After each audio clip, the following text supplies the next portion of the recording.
Anybody can go along to get along, but again, what you get with that is oatmeal for brains running through your fingers on a warm summer day. There's no.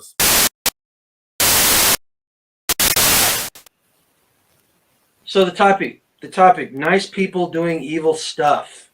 Here's how this conversation came out. I'm going to talk about about she who must not be named, Taylor Swift. So in the run up to the Super Bowl, every channel that you went to was talking about how nice Taylor Swift was. Radio stations, sports stations. And by any measure, she is a nice and generous person. I mean, she does all kinds of charities that she doesn't tell people about. She tips people really well on her tours, and she just, everybody that's interacted with her individually says that she's a nice person. But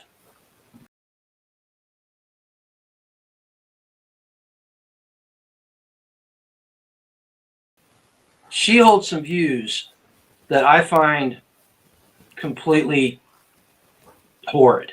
Her promotion of abortion, the fact that she's willing, after everything that's happened over the last 3.5 years, she's gonna promote Biden again, or she is promoting Biden. I'm sure she holds anti-gun stances, much like her boyfriend. But that's the whole point. The whole point is just because you're a nice person doesn't mean that you're moral or ethical. What I want to talk to Spags about, I want to get your opinion on something, Spags. What do you have? What's your take on people conflating nice and good with morally upright and virtuous? People mistake nice for moral because nice is easy. And what people also forget is that morality is hard.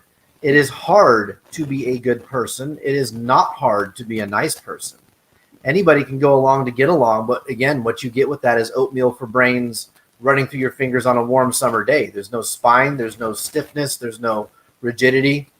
It's like the word tolerant. Tolerant's a word that people with no standards use. It's not a word that people with standards actually use. And so if you have a strong moral fiber, chances are you're kind of going to be an asshole. And that's just reality, because you're the guy who's willing to stand up to people to say, no, that's wrong. And when you're the stick in the mud, people don't think you're nice. And so they conflate that with being immoral because, well, why do you have to be such a jerk? Frankly, the people who changed the world were mostly jerks. Most of them were people not afraid to say what they thought.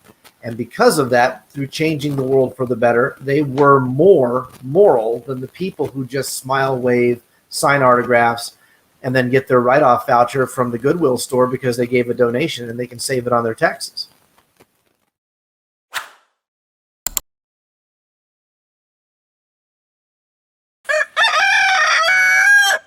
Thanks, Milo.